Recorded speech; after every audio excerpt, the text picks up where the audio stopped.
Hello, everybody. How's it going? Ben Gothard here today with another Project Egg interview. Today, we're talking to Laura Peterson from Orange County, California. How you doing today, Laura? I'm good. How are you, Ben? Great, fantastic. Thank you so much for doing the interview. So, let's jump right in. Laura, my first question for you is, what is your story? Ooh, interesting. How far you want me to go back? All the way back to Orange County? As far as you feel comfortable sharing. Cool. So yeah, I'm from Orange County originally. I'm currently living in San Diego, which is just south of Orange County. But I've had a few stops in other places. I lived in Berkeley in Northern California. I went to undergrad in LA. I have lived in Germany twice for a year, and then I also spent about 10 years out in Arizona. So I've kind of made a full circle and back in Southern California again. But yeah, I say my story really starts with neither of my birth parents graduated from college. So in their mind, all they thought was the recipe for success was if their kids could do really well in school and just climb the corporate ladder, get a good job, just stay in one place and be really stable. And that would be the recipe for, ultimate success. So I was like, okay, if I do well in school, everyone's really happy with me. Everyone thinks I'm smart. That's super fulfilling. Cool. That's my recipe. So I just dove all in. I was a big nerd in school. And I went to UCLA for undergrad, which was my top choice school. Go Bruins. And but when I was in college, so I started as an English major. I switched to psychology because I fell in love with everything having to do with psychology. And my junior year of college, I studied abroad in Germany for a year. And that year was completely transformative for me. So I got to experience so many different cultures. I backpacked all over the place. And I realized that the world is so much bigger than I thought it was. I wanted to live in a million places and try a million things. While I was in Germany, instead of doing only academia, which I'd always done, I did a painting class. I competed on a trampoline team. Yeah, that's a random story. I learned to salsa dance. I did so many other things outside of just pure school that it was really sort of an altering experience for me. I came home, so I just turned 21. I came back to the US, and my dad gave me the book Rich Dad Poor Dad, which I actually have sitting right here. So I'll just hold that up for anyone if they're interested. And this book, combined with having just been abroad for a year, was just like an absolute complete life change. So from that book, I learned there's so much more than just climbing a ladder and basically trading your time for money in a job. What about starting businesses and investing in real estate and all these other things? And so those two things combined really altered my focus. So I ended up moving to Arizona after college because I wanted to buy a house. I was obsessed with that. And that was way cheaper than Southern California, which I was able to do, but it was unfortunately in 2005, so it kind of ticked up a bit and then just went completely crashed. But I held on to it, and it's a long-term thing. It's cash flowing now and rented out, so it's all good. But while I was in Arizona, I tried to start businesses. Things didn't really work out. I didn't fully have the skills, and this is, over 10 years ago now, so it wasn't as a conducive environment for new entrepreneurs in the online world as it is now. So I kind of fumbled and bumbled around and ended up just running back to what I know. So I ended up doing a master's degree in education, and I taught high school. I taught math and psychology for about 5 years. And during that time, I also traveled all over the world every time I had a break. And after 5 years of that, I just knew I had to start a business. It was like I had this entrepreneurial spirit in me that I couldn't shut it off. And I just knew I would regret my life if I didn't jump. So 6 years ago now, I stopped teaching full time and I started a tutoring and test prep company that's called Student Tutor. It's still alive and well, but I've kind of taken a silent partner backseat in it just because my heart started falling out of the academia tutoring side of things and more into the digital marketing, online space, selling products and working with other entrepreneurs. So in the past few years, I've built my own personal brand in the podcasting arena, and then also helping other entrepreneurs write, self-publish, market, and leverage a best-selling business book in their niche. So that's kind of the main thing that I really focus on these days. Long story short. That's awesome. That is a great story, Laura. So, I kind of want to go back and dig a little bit into your history. So, Sure. I believe you mentioned that your parents were not entrepreneurs, Right. and so they were kind of passing along a certain mindset of go to school, get good grades, get a good job, and work there. Well, for people who maybe haven't broken through that mindset yet, or have had similar upbringings to you, how would you advise them to really shift their mindset and break free of that mold? Yeah, that's a really good question. And we're so entrenched in our own experiences and what things are around us that sometimes it is hard to break through those patterns, those conditioned patterns. So one thing I would say is to look at who's around you. Because if you're spending all of your time with friends and family, even if they're amazing people, if they are all 9 to 5 tracks, steady, stay the course, and afraid of change or afraid of trying new things, that's going to impact you a lot. So you might want to consider going to some meetups with other entrepreneurs and just be open and say, you know what, I'm kind of feeling this out. I'm not sure if it's right for me. And just start surrounding yourself by other people who are where you think you may want to go, and just kind of feel it out. The other thing I would say is really around books. They can be so amazing and powerful. So I 100% would recommend starting with this one, Rich Dad Poor Dad. It's a simple book. It's really fast to read, and it's a complete paradigm shift. At least it was for me. And the second one that I will recommend, I've got it also here. This is what I call my Bible. Have you read that, 4-Hour Work Week? Absolutely. I love that book. Yeah. So when I read this, I could not believe that someone had put into words things that were sort of bouncing around in my head, but I had never heard anyone else say. Now, this, of course, I read it back in like 2009 or something, and it's a lot more prominent and spoken about now. But he also is a big fan of international travel, experiencing cool things. He competed in Argentine tango as an example, and just really taking all that there is in life. I feel like there's so many things in life to try and explore and become and do, that to just stay in one little path is so limiting. And if other people are like pressuring you to stay in that little basket, then you want to surround yourself with different people and fill your mind with different ideas. Agreed. So, one thing that I really liked that you said was that if you don't have that, same mindset right now that you've been talking about, to surround yourself with different people, surround yourself with entrepreneurs, and really put some great people around you. Well, I think for some people that's not always easy to do, and nothing worth doing is ever going to be that easy. But how, right? What actionable steps can people take to actually surround themselves with entrepreneurs like yourself? Well, one thing you can do is really to leverage the online world. So Facebook groups in particular, I know you have an amazing one that's growing like gangbusters. And that's a place where you don't even have to leave your house. You don't even have to leave your pajamas if you don't want. And you can start to be surrounded and engage in conversations and get some more exposure to these types of people and ideas and environments. Even though it's online, it's still an amazing experience. So I can say last year, my husband and I were actually living in Europe. We decided we don't have kids yet. So we thought this is a time to have a fun adventure abroad. I was still working because I can be anywhere in the world. But he kind of took a sabbatical from his job, and we were living primarily in Germany. And during the winter, it was snowing, freezing cold. We were like a 20-minute bike ride away from the downtown center. And it wasn't a huge entrepreneurial city from where we were. We were in a place called Regensburg, which is in Bavaria near Munich, but it wasn't a huge city. So I was a little bit isolated from the entrepreneurial community. So I just was online more. I was in Facebook groups, and while I was living in Germany, I actually created a mastermind. It's 3 people, 3 of us, one gal who lives in Arizona, one guy who was in New Jersey, and now he's living in Thailand. I just interviewed him on my podcast because he just published his first book and hit #1 bestseller. And we had never met in person, and we started meeting every single week. We had a mastermind, and it was an hour a week. And despite the time zones, we would go around and have little hot seats with each other and talk about what are your goals, what are you going to do in the next week, what did you accomplish since last time, and try to hold each other accountable and just be a sounding board. And it was so great because we 3 were not trying to sell to each other. So we had no ulterior motive other than just trying to help each other out with whatever our goals were. So I would say, if you're a little bit nervous maybe about leaving the house and going to a meetup group or going to a networking event in person, start with the online world because it's that extra step distance away, but you can still form really amazing relationships and be greatly influenced in a positive way.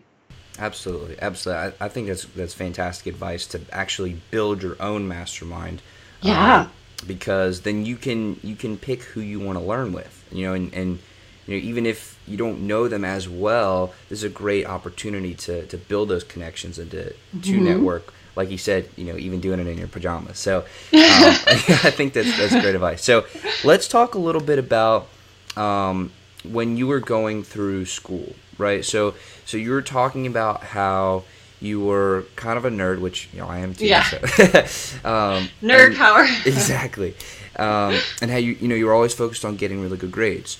Can you talk about who you were as a person going through high school into college, and how you've seen that person kind of change and evolve over time, as you went through your student life?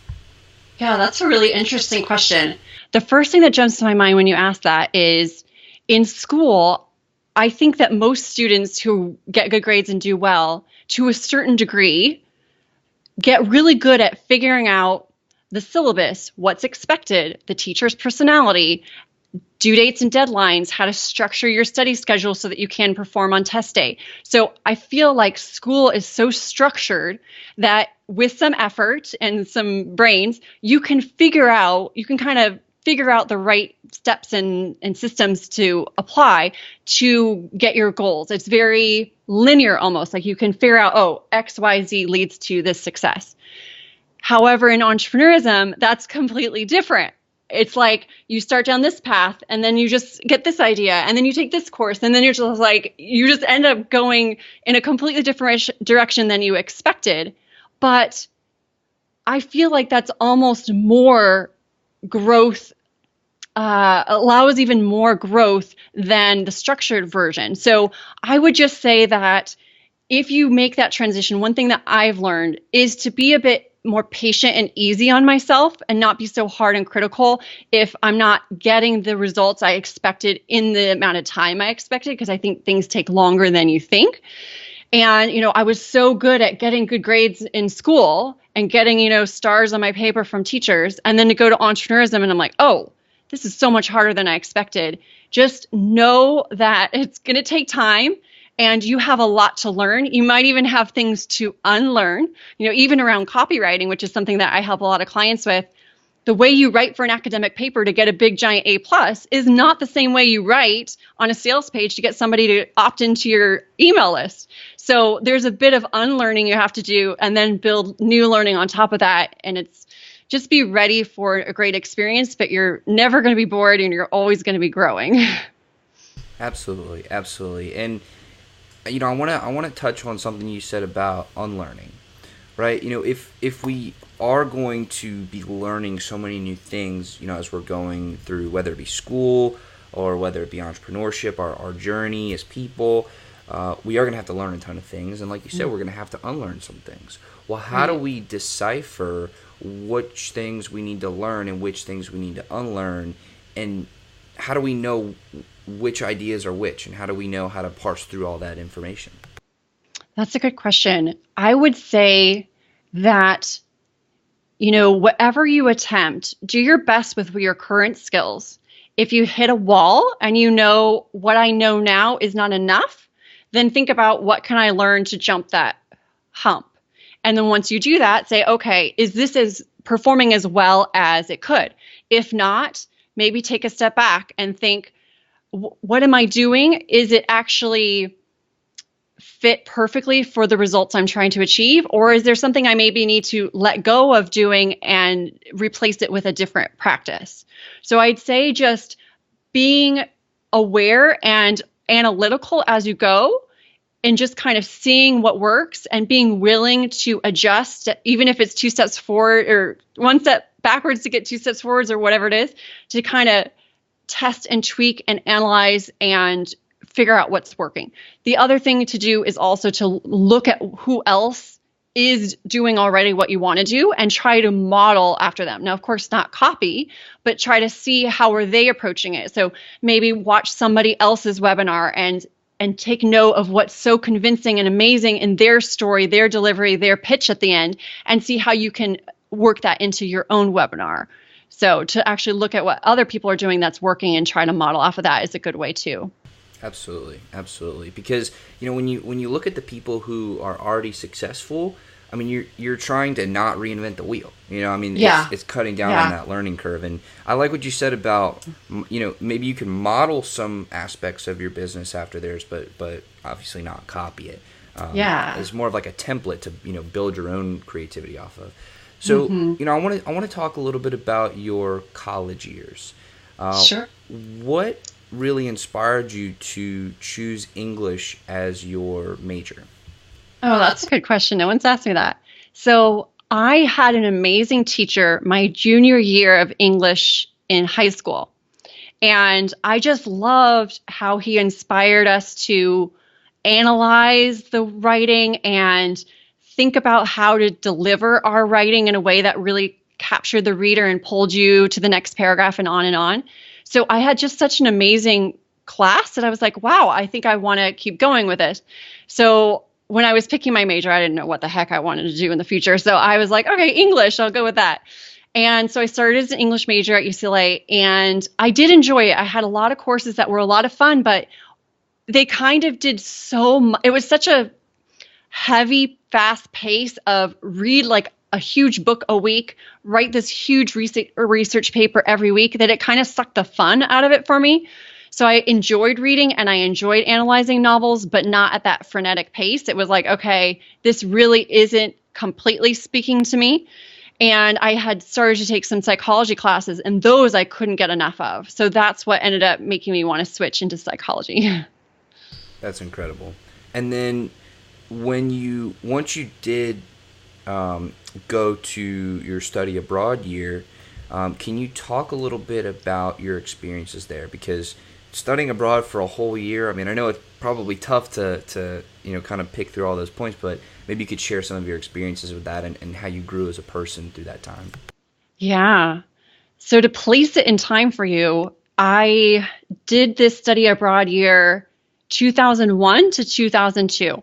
So I left the airport, LAX, I think it was July 14th, let's say, of 2001, give or take. I might be missing the date slightly. That's the year that September 11th happened. Thank God I was already in Germany. My parents would never have let me leave. So I leave the country in July. My parents, my best friend, my brother and his best friend, they walk me to the physical gate of the plane. Like, I'm entering the plane, like waving to them. That was like how security was. You didn't have to go through security beforehand, or maybe you did. It was just like a metal detector or something. It wasn't like family and friends could come through. So they board me onto the plane. I go, I had a few months of intensive German training so that my German skills were more up to par. But even after having studied German in high school and a couple years in college, once I got there, it was like, oh my God, I don't know a single word because they talk so fast. And it's one thing to read and write it and another to actually converse in it and have to get around. So in terms of German, I'll just jump onto that really fast. In the beginning of the year, I felt like I could pick out words that I understood, but I still wasn't fully getting it. In the middle of the year, I could start to feel that I was really getting the gist of everything. And by the end of the year, I could pick out words I didn't know. And just to feel that progression of a foreign language learning was a really amazing experience that I recommend to everybody. Back to the September 11th thing. So I told you that I joined a team that did trampoline at the college level trampoline competition. I was in the beginning level. They had beginning and like advanced. The people in advanced were insane. They actually were like going to the Olympics and doing crazy flips that I never could do. But so I joined this trampoline team, and I was the only American in there, which was great because it forced me to practice German. And there were so many times that I felt like the dumbest idiot because like they're saying the simplest things to me and I have no idea what they're saying. But that's another amazing growth experience to put yourself in a situation where you are literally like the dumbest person there. And for me, coming from, I'm like an A+ student, that was a hard thing because you're just like, this is stressful. But it also gives you compassion and empathy for other people who are learning another language or are new to a skill that you know well, and to realize that your experience or your knowledge isn't what everyone's coming to the table with. So slow down and give them some space to figure it out. So I was actually at a trampoline practice, and I came back, and my German housemates were screaming at me, "Come here, come here, come here." And so I ran up to the house, and they pointed at the TV, and the Twin Towers were like this, and one had like a big smoke coming out of it. So one had been hit when they like called me over the TV, and I was like, what? So I thought like there was an accident, a bomb went off maybe. I had no idea what was going on. And so I remember jumping on, I think we had like AOL chat back then. We didn't even have like Facebook or anything. And I was chatting with people back home. I was just like, what's going on? And watching the news. And then like, tower falls. And I was just like, couldn't believe what happened.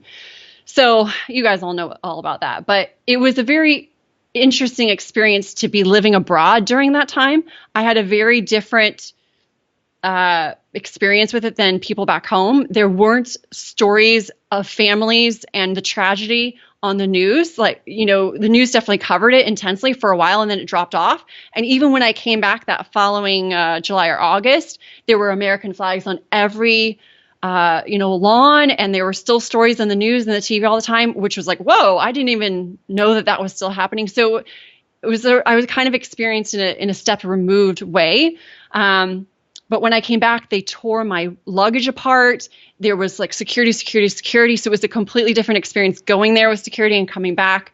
But I think that you asked me just about the transformative stuff. Both the world and the country went through a huge transformation that year.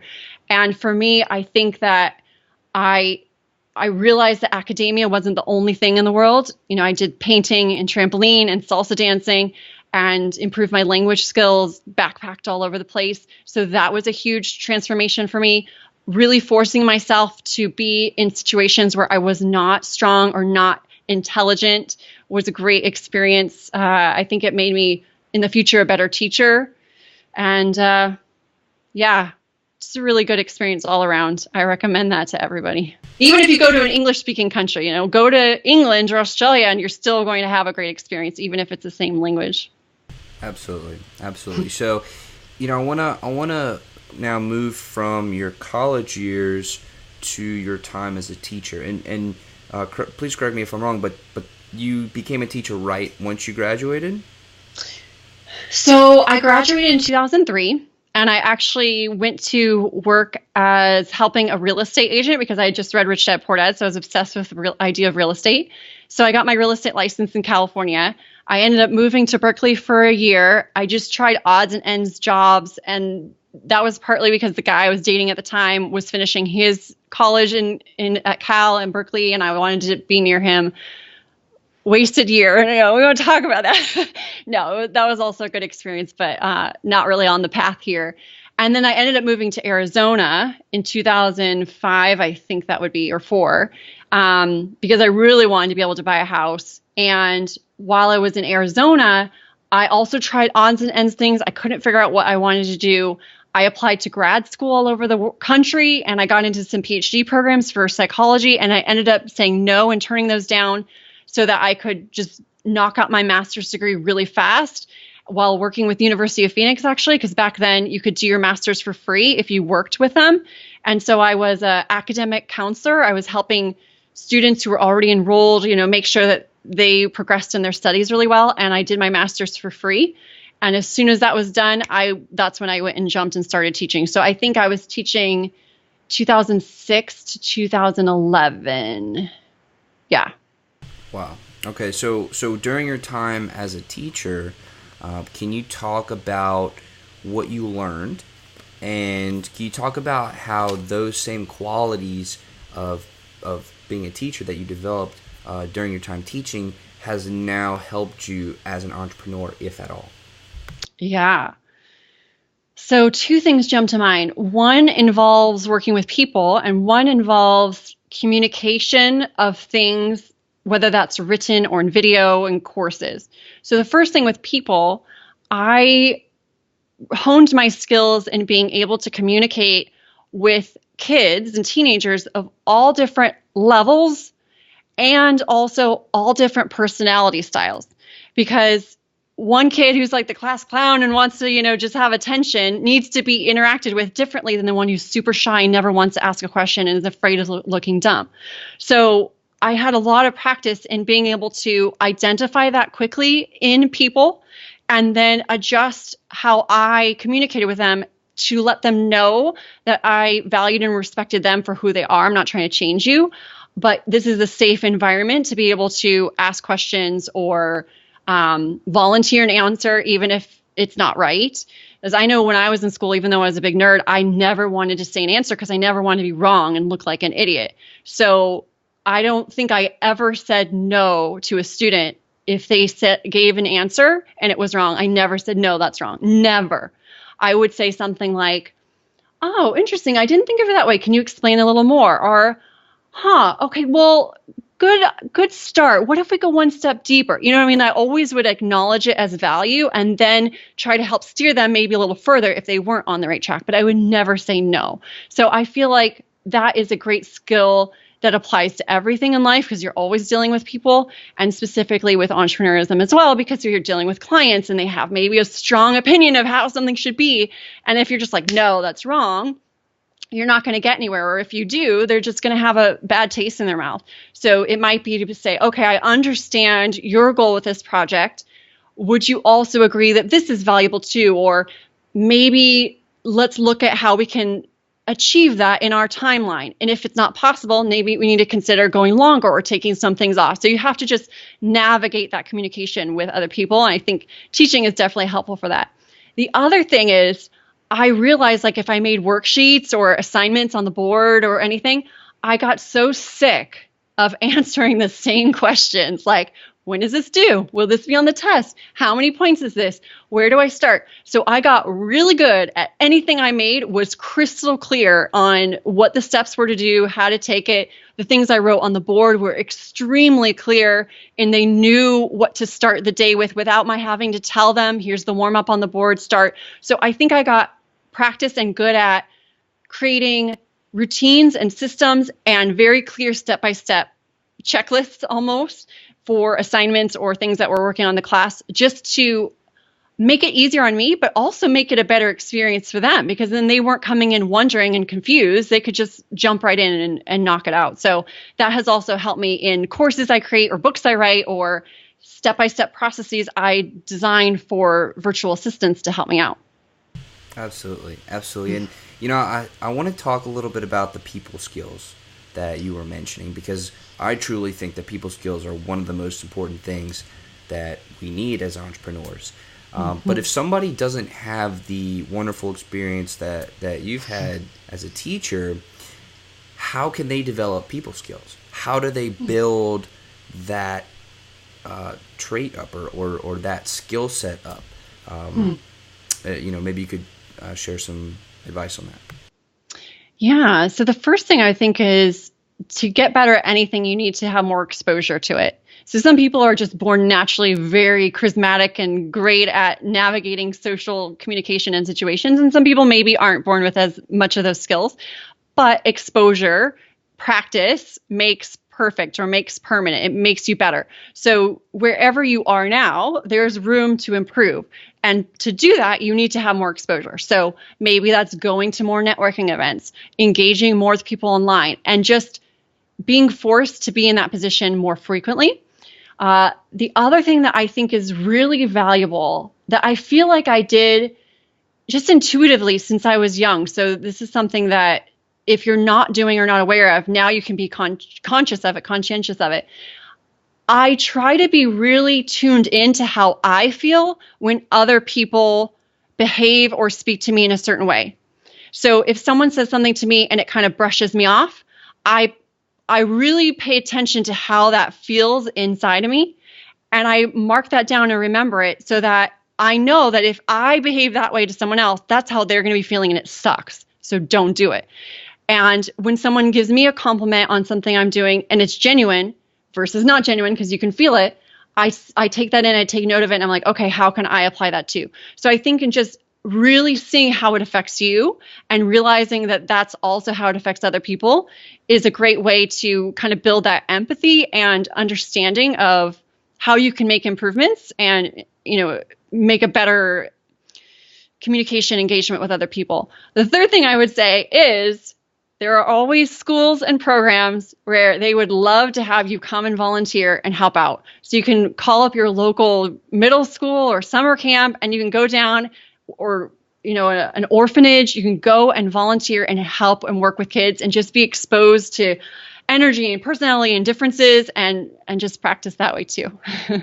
Absolutely. Those are three great suggestions. So let's move a little bit past your time as a teacher. And I believe it was around this time that you said your entrepreneurial spirit really showed itself. How did that phenomenon occur? And what action steps did you take immediately to respond to that call? Yeah, so I think that I had that spirit really start bubbling up when I was 21 and I read that book, Rich Dad Poor Dad. That was the first time I ever thought, oh, I didn't even know this is a path, a possibility. But I kind of pushed it down and made it dormant because I wasn't seeing success. I wasn't figuring out what the heck to do. The environment wasn't as ripe as it is now. And I was like, you know what? I can't figure this out right now. So I'm just going to push that away. I'm going to do what I have a strength and passion for, teaching, which also gave me tons of time to travel the world, which was another huge priority on my list. I think I've been to over 40 countries now. So I kind of said, you know what? I can't figure out the entrepreneurial thing right now. I'm going to push that away, and I'm going to focus on teaching, which I enjoy for now, and traveling the world, which I can't live without.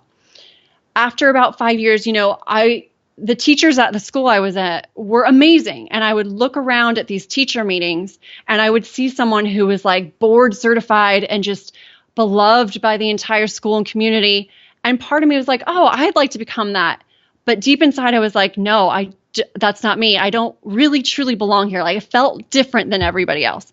I felt like a fish out of water in that environment. So I was a good teacher. I had great feedback. I enjoyed it, but it wasn't everything. Like, I knew that this was not check, I'm done. So there's too many things that I wanted to do after that. So once I decided early on in my first year, I knew this is the last year. I don't know what I'm going to do, but this is it. And I started to say it out loud.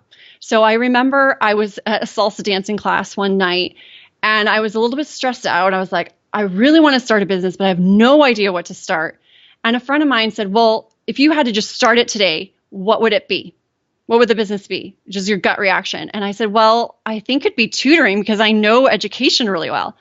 And he's like, I have a friend named Todd Van Duzer. You should meet him. And I was like, okay. So this guy, Todd, he ended up becoming my business partner, and he still runs the company today. He was still in college, but he was a real entrepreneurial go-getter, and he had run a tutoring company while he was in high school.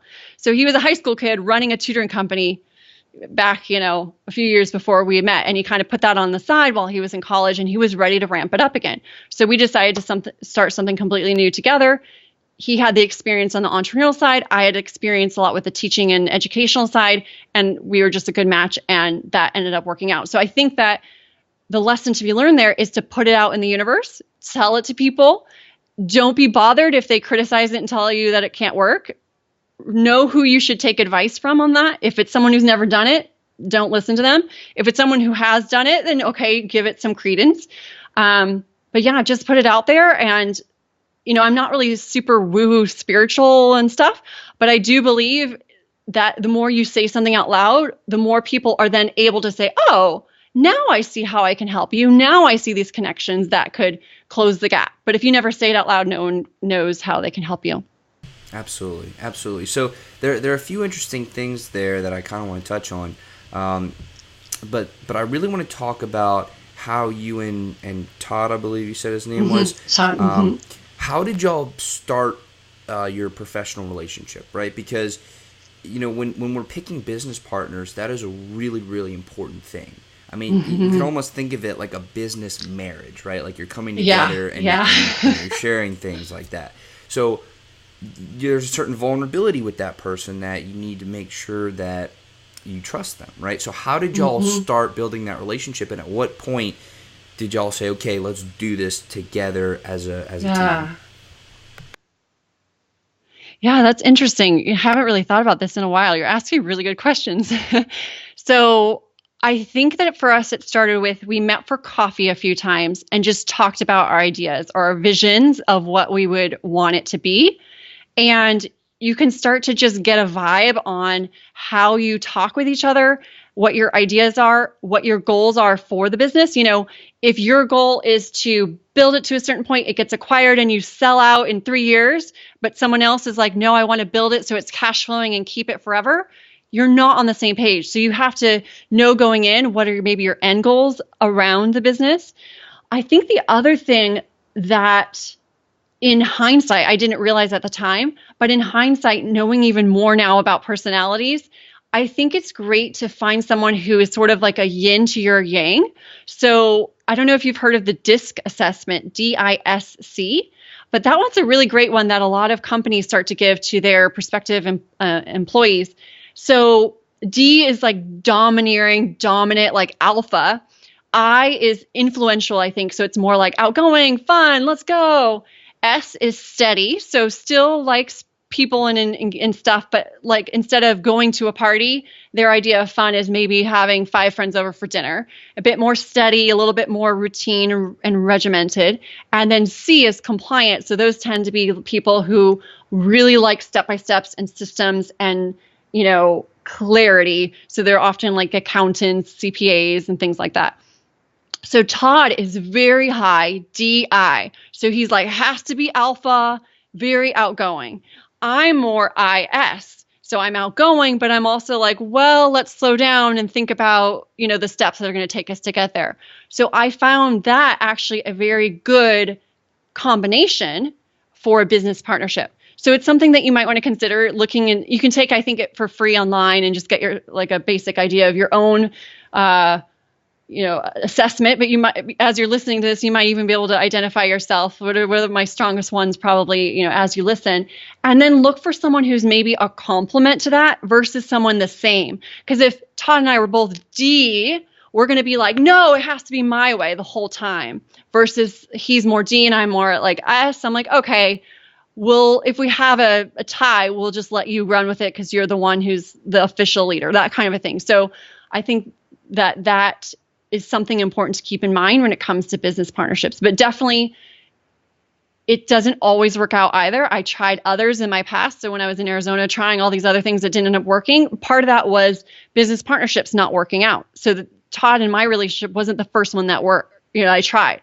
So be okay with trying some and failing, trying some and losing time, because you're also learning as you go too. You're learning more about yourself, learning more about what a partner would be good for bringing everything to the table that's going to actually work out. Absolutely. And I think that's really good advice, especially about finding and I like as you put it, the yin to your yang. Because like you said, if you're both more of the leader per se, then one person wants to go here, one person wants to go there, and there's a little bit of discord there. But I definitely think that's some good information. So from the point that y'all started your tutoring company, what steps did you take to grow it and build it, and maybe just give kind of a timeline for that business? Yeah, so we started working together. This must have been in 2011. And one thing I can say that we did wrong that you can learn from is Todd spent the entire summer in 2011 building out this super elaborate, detailed video training series for employees, like everything, nuts and bolts from top to bottom, company culture, steps to do, everything. So he spent the entire summer doing that. When we started working together, we built out like an employee manual and like all this stuff. We just put in all this work and we had 0 clients. So lesson to be learned from that is get clients first. You can figure out the rest afterwards, because you don't have a business if you're not actually generating revenue. You're just pulling from savings and hoping your hobby works out. So we did waste a lot of time creating all this stuff, being really busy, but not actually growing an actual true business. So we didn't really start getting clients until 2012. But we finally figured it out, drop all this stuff. We don't have to just, it's almost the unlearning thing. Because in academia, you're taught, I need like a 15-page business plan and I need manuals. I need all this stuff. I need to be like this huge corporation with all these step-by-steps. Like, no, you need to be a scrappy business. Just start out and see if this idea is going to work. And yes, you want to do some research, but ultimately you just need to see if people are going to give you money for it. And the only way you can do that is actually go out and try to get some customers. So that's one big lesson that we learned. In terms of growing it, what we found to work for us, and so this is also back before the internet was quite as big as it is now, we really focused on just growing in our community, in our neighborhood. So I was in the Chandler, Arizona area, which is right next to Tempe, which is all these are suburbs of Phoenix for anyone who's not familiar with the area. So I had a lot of connections in Chandler because that's where I taught. And so I joined the Chamber of Commerce. So I joined the Chandler Chamber of Commerce. Shout out to them. They're amazing. And I just was at every event. If there was an event, I was there.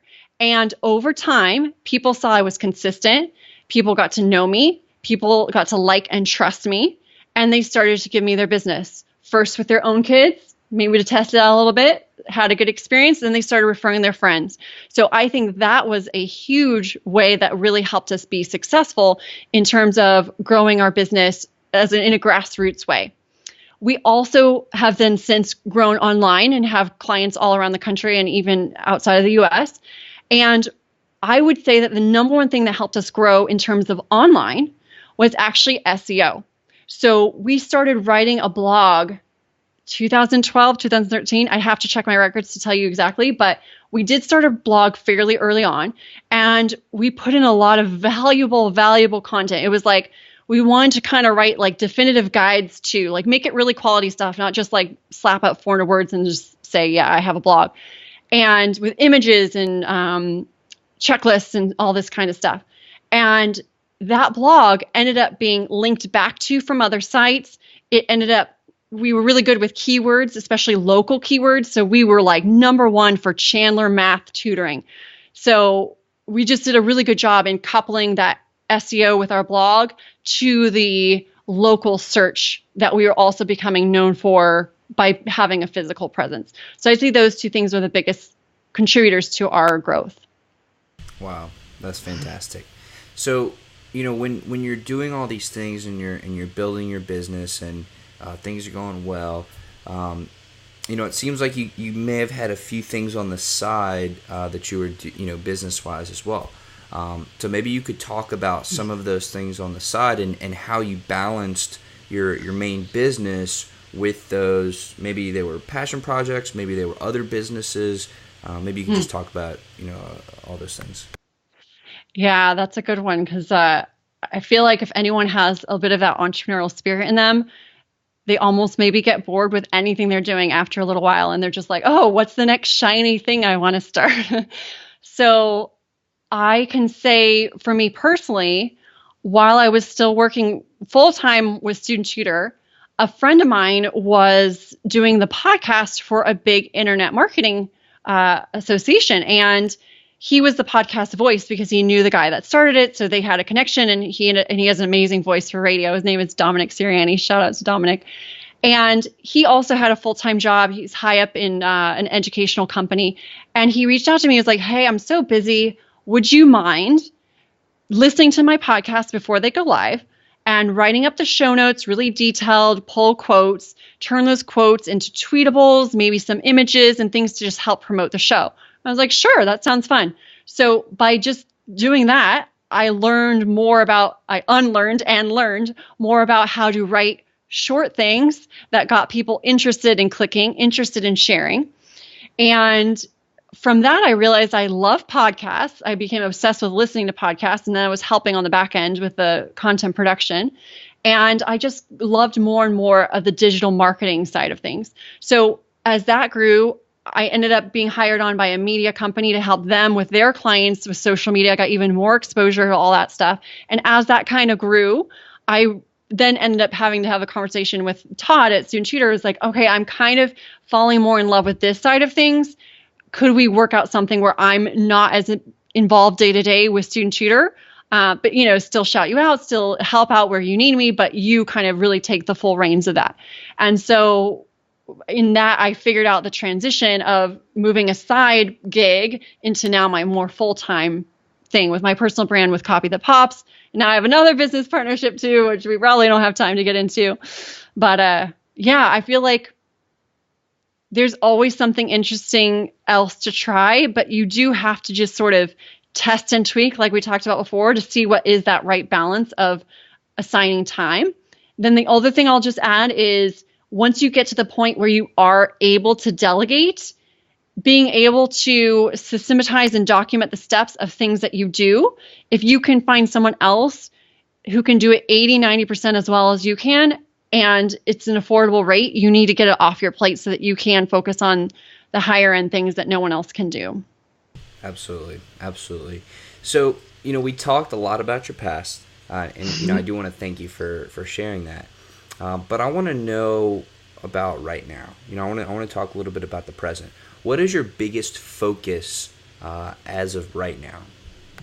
Good question. So in November of 2016, I decided to write a book. It was the first book I ever written. I actually had 3 people within a week say, "Why haven't you written a book yet?" And I was like, "Oh, I guess I never thought about it."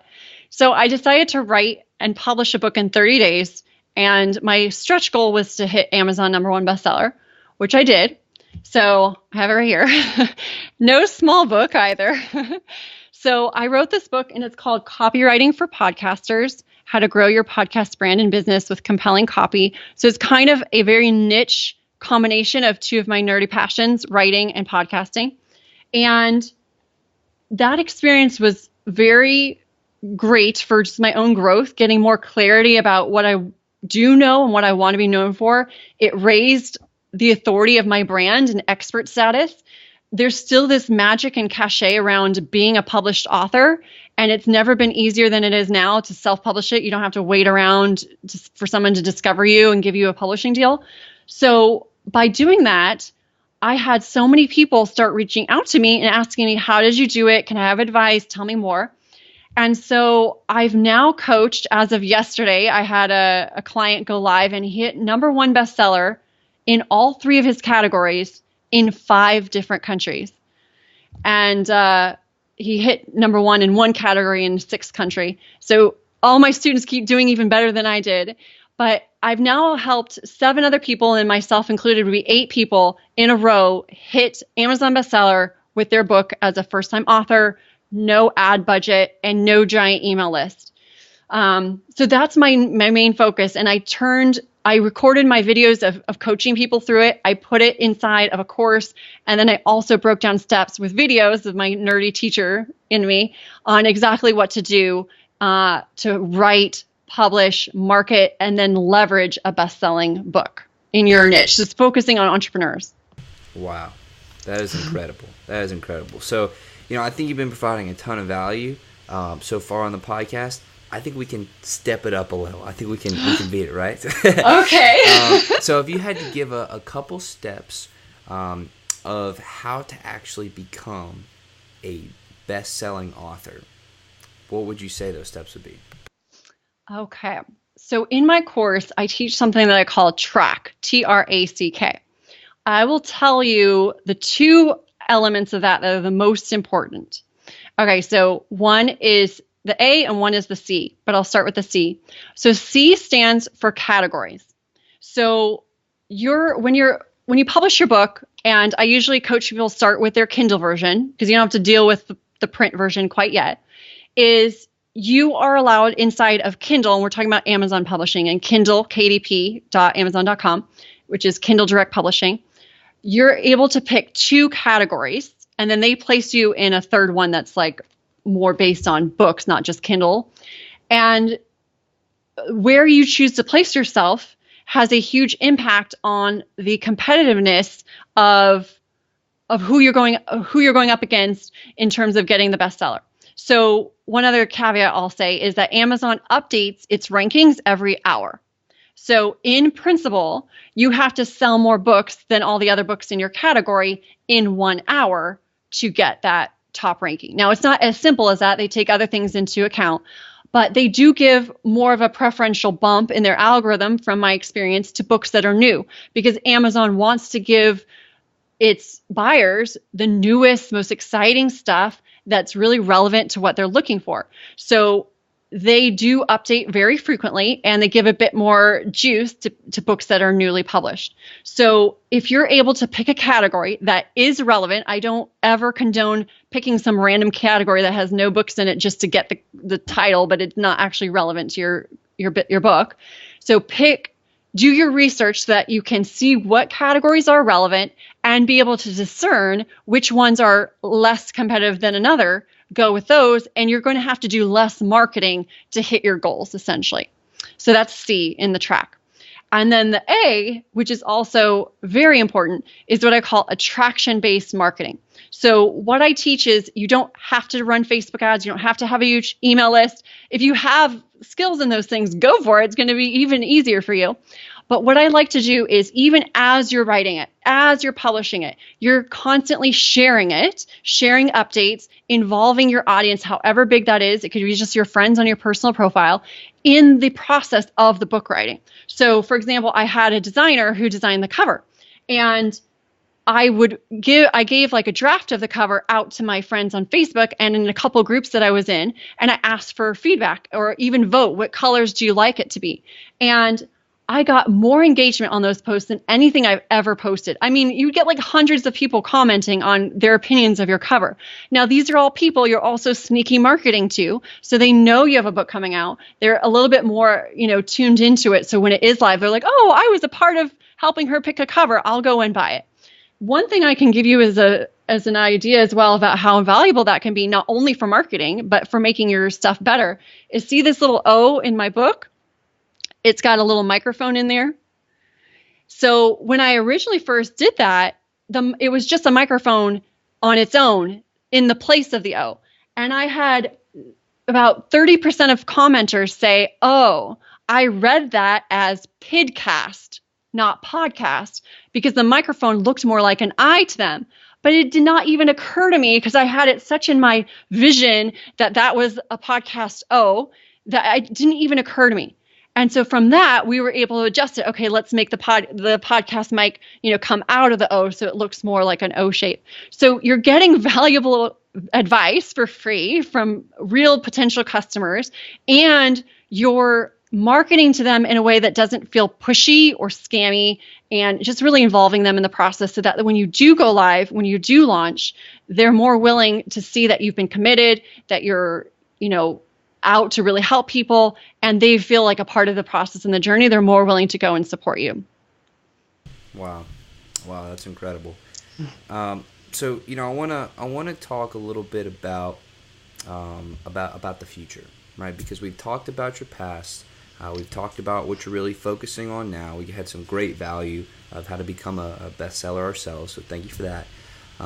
But where do you see yourself going, in the coming years? What does the future hold for Laura? That's a good question, and that's a hard one for me. So in some ways, I don't love to plan a lot in advance, because the internet changes so fast, the world changes so fast, and from my own experience, I know that what I'm interested in changes. So I like to be somewhat nimble and flexible in taking new opportunities or going on a new path that I didn't even expect that comes to light. So to a certain degree, I don't know, and I don't care to know, but as long as I'm learning, as long as I'm growing, as long as I'm growing my audience and my brand so that earning money is never a problem because I'm always delivering something that an audience wants, then whatever shape and twist and turn that takes, I'm happy with. So I don't know. That's a good answer, but yeah, absolutely. So just a little bit more about the future, and then I want to ask a couple lighter questions. But what do you want to leave behind as your legacy? Gosh, you asked really good questions. I guess I think that I'd like if people to think of me to recognize how even if we're not in school, and even if we've never been a teacher, we are always, from the day we're born until the day we die, both a learner and a teacher to somebody. So I would say to relish in that, take enjoyment from that, and then also see it as not a burden of responsibility, but an opportunity of responsibility to pass on something that is valuable to somebody else in your ability to teach and communicate. And it doesn't have to be super formally in like a course that you buy online or in a classroom, but in every engagement that you're having with somebody, you're teaching and learning at the same time. So maybe just recognize that and use it for good for yourself and for others. Absolutely. Absolutely. I think that's powerful. So, I want to go a little bit lighter, just, kind of ask a few quick questions and just say the first thing that pops to your mind, okay? Okay. So if you could be any animal, what animal would you be and why? Oh, that's so good. Okay, two things come to mind. I'm gonna do two answers. Okay. Okay, one, I'm obsessed with cats. I've always loved cats since I was a kid. So I would love to be some kind of cat, and that could be like a tiger or even a house cat. I don't know. I just think they're amazing. But on the flip side, I would love to fly. So I would want to be maybe a bird, or if you could be like a unicorn that flies. I know that's not a real animal. It's something that's really cool and flies. That would be my other thing. Or a cat. A liger that flies. I don't know if that's possible. That's a great answer. Okay, so if you could go back to any time period, what time would you go back to and why? Like in history? Yes. Oh. Gosh, my first gut answer is I wouldn't, because I feel like to a certain degree, especially as a woman, I feel like there's so much progress to be made in terms of like, ending the sexism stuff. However, I would not want to be alive any other time as a woman, or, certainly there are other countries in the world that are just as even as the US, but even in some places in the world, I wouldn't want to be as a woman. So to a certain degree, I wouldn't ever want to go back, because I think right now is such an amazing and exciting time and a great time to be a woman. But just in terms of maybe aside from that, I really love reading books that have to do with kings and queens and royalty. For some reason, I feel like that's really fascinating. So maybe like it'd be cool to be alive during King Henry VIII's time and like really see the craziness that he was up to firsthand. Very cool. Very cool. So if you could go back and talk to any person in history, who would you talk to and what would y'all talk about? Oh my goodness. Oh, these are so good. I never think of this stuff.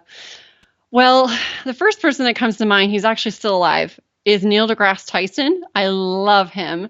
I love what he's doing for science education, for making it really accessible. So I think inspired by that answer, I would want to go back and talk with somebody who was light years ahead of his time, or her time, no pun intended, in terms of science or even psychology, and just kind of aware of the world and how humans work far more than the environment was comfortable with accepting.